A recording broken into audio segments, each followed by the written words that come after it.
Hello everyone and welcome to Game 7 in this series. We have the red Protoss player down over here. I believe this was the same red Protoss player that we saw on Crossfire, executing a very effective 4-gate push. Meanwhile, this will be another Protoss versus Protoss mirror match, but I believe this is on... at first I thought this map was Crevasse, but this is not Crevasse at all. So I'm gonna leave this to the comments below.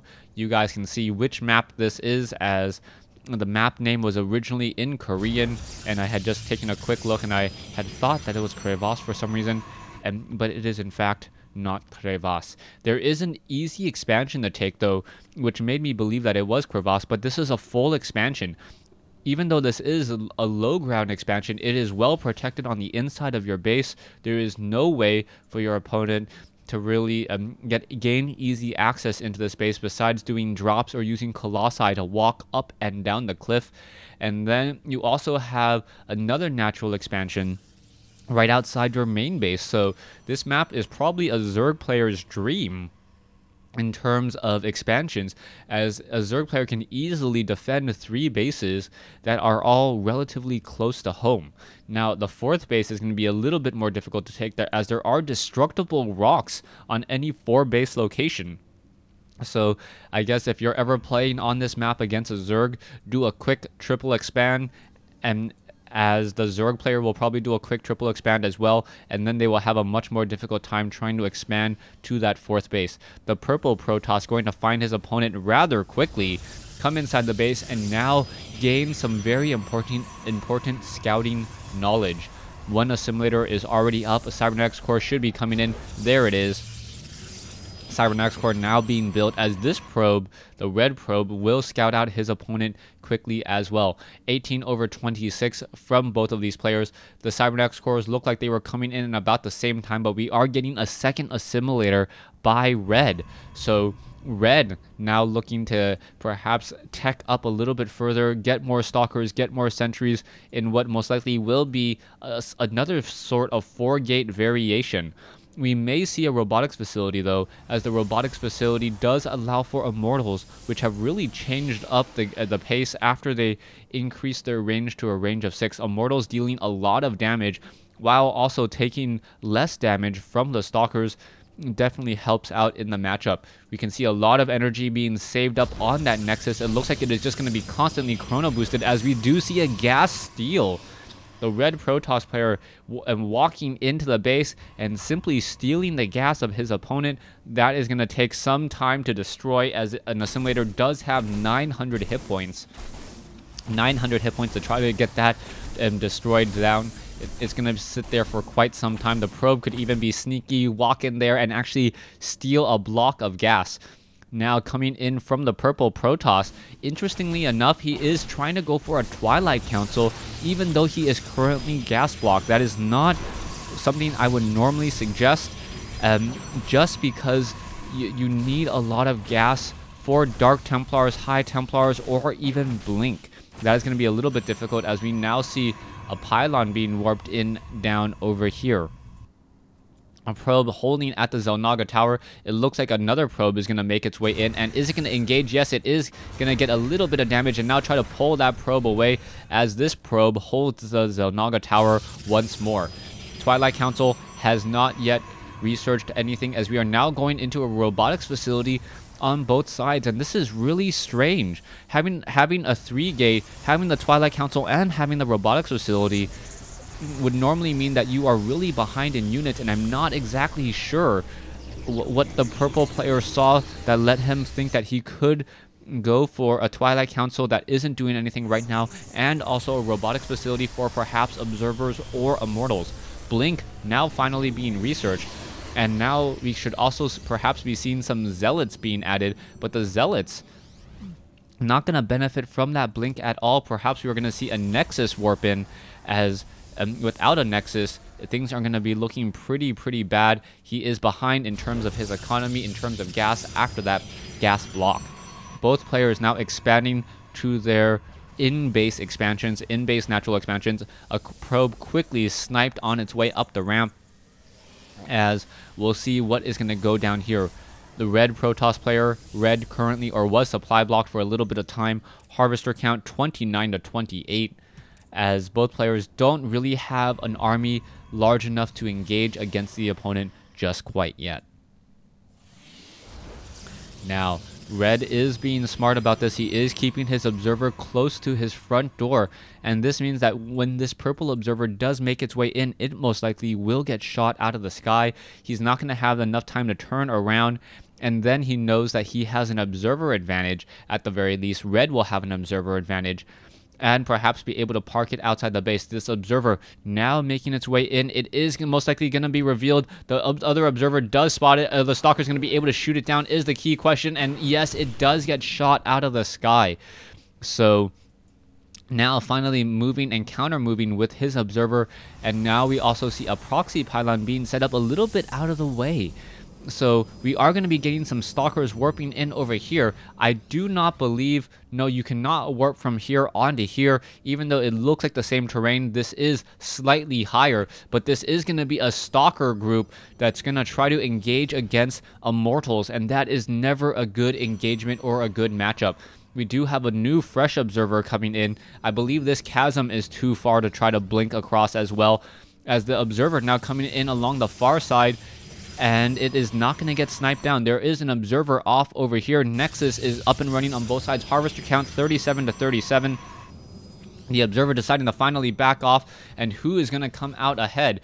The observer was spotted over here, and the stalkers and the zealot with the sentry may try to make their way up the ramp. The observer does spot a rather large army, and did he spot that observer? No.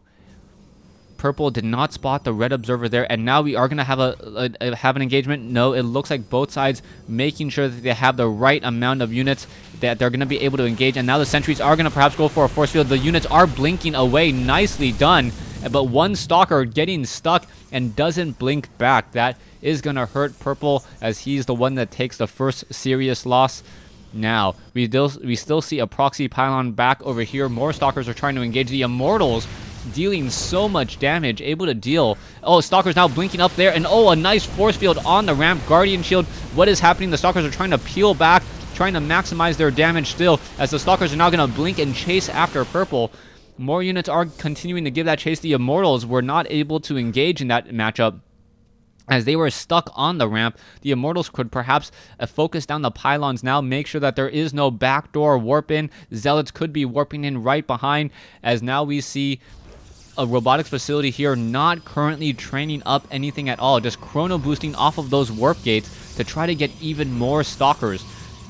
An observer now all the way back home. How is this gonna go down? There are stalkers. Both sides do have blink, and we are now going into a robotics bay as the stalkers finish off this proxy pylon across over here. Oh, stalker looked like it would have been shot down, but no, it was able to blink back in time once more.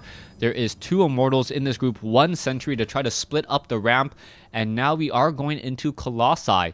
Colossi with extended thermal lance, very, very powerful effect, adding in splash damage and also having superior range, forcing the stalkers to not be able to freely engage, as they're going to be taking a lot more damage, and if they try to get within range,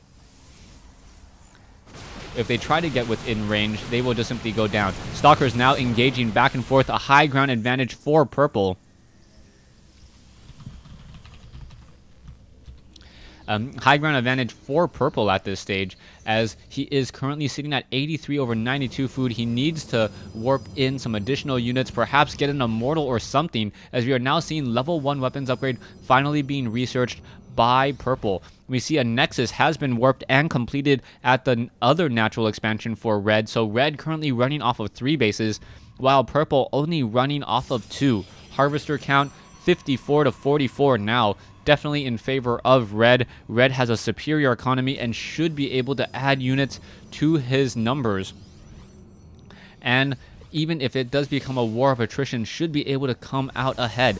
Immortals, Stalkers, and now even Colossi joining in on this fight, as the Stalkers are going to perhaps try to blink in. There's a Guardian Shield, and that one Guardian Shield going to cause a bit of problems. That Stalker needs to blink back. It does do so, as both sides are just trying to peel away. Who's going to be able to engage in this better? That Colossus may get taken down. Yes, it does get taken down, as probes are now coming off the mineral line. The Stalkers now turning around. Stalkers are going to engage against the Probes. The Immortals are still in the back, not able to really do anything at all, as more Stalkers are still warping in still. The Immortals not engaging, and that is the problem, as the Immortals have not been joining in on this fight. Both sides continuing this fight. The Immortals look like it will get focused down, and now the Stalker is going to try to focus down a Colossus. There it goes, as the Stalkers and the Stalkers are blinking into each other to try to see who can perhaps deal more damage. The Stalkers need to get away. These Stalkers look like they're going to back off as well, as that engagement was perhaps the best that Purple could hope for. A Stalker now running straight into a group of other Stalkers there. The Stalkers are gonna blink through and now perhaps finish this off. More Stalkers now warping in from behind, and there is now fresh Stalkers from Red as well. So Red engaging here. Reinforcements will be coming in from the back. For some reason not engaging right now, as Red being forced to blink straight into this group, and now Red actually taking a little bit more losses than I believe he wanted to at this stage, as Purple having superior numbers. These Stalkers now running all the way back home. Army compositions, Red down to 800 compared to 1775. The worker count 55 to 43. So will enough units be warped in time is going to be the key question. The Colossus does have the extended thermal lance range, but the Stalkers with Blink should be able to close in on that target rather quickly. Pylons now getting taken down. The Colossus being forced to run all the way back on the inside. Stalkers are blinking in after the Immortals, after the Colossi. Probes now coming in off the mineral line. Zealots engaging against a Pylon for some reason, as the Probes need to battle it out. The two Colossi really with superior range now continuing to battle out. Three Stalkers getting caught, as Purple able to mount a very strong counterattack. The army sizes now, Purple slightly larger, as he does have level 1 weapons upgrades, but so do the Colossi, Zealots, and Stalkers of Red. The Colossi look, oh, it may get focused down rather quickly. Yes, one goes down already. A second one may get taken down. No, it is not going to get taken down, as the blink range just not enough. The Stalkers trying to pull away and now able to focus down that Colossus there. Both sides continuing to battle it out, as many probes of Red have now been destroyed. A worker kill count starting to rack up. 24 workers killed, 48 versus 43. The Stalkers now deciding to back off, as we are now going to get another Colossus up and running for Red. That should definitely help out Red's numbers, as Red is going to lose this expansion if he is not careful. Stalkers now going back onto the low ground, but the superior numbers and the blink engaging of Purple is simply going to be too much, as the Colossi now try to maximize damage and finish off perhaps even more units here. This Colossus looks like it will get taken down here. Down it goes, and the Probes now finally doing one last-ditch effort, as Purple, even though he was behind on bases and had a lot of economic, didn't have the economic advantage, looks like he's going to be able to take this victory in just a moment, as this Nexus, no, not getting taken down. A new Colossus has shown up, but the constant pressure hasn't allowed those Colossi to reach critical mass at all.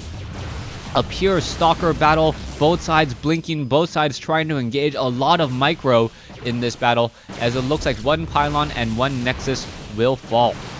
The main bases has pretty much been mined out. Everything mining at the natural expansion. It is one base to one base now, but does the standing army of Purple so much better, as the Stalkers are blinking back and able to just take damage to their shields. This one observer up on the high ground just playing a great role, as we now see a 39 to 43 probe advantage. No new Nexus over here just quite yet, as the Stalkers are going to ignore those assimilators and now walk up into the main base.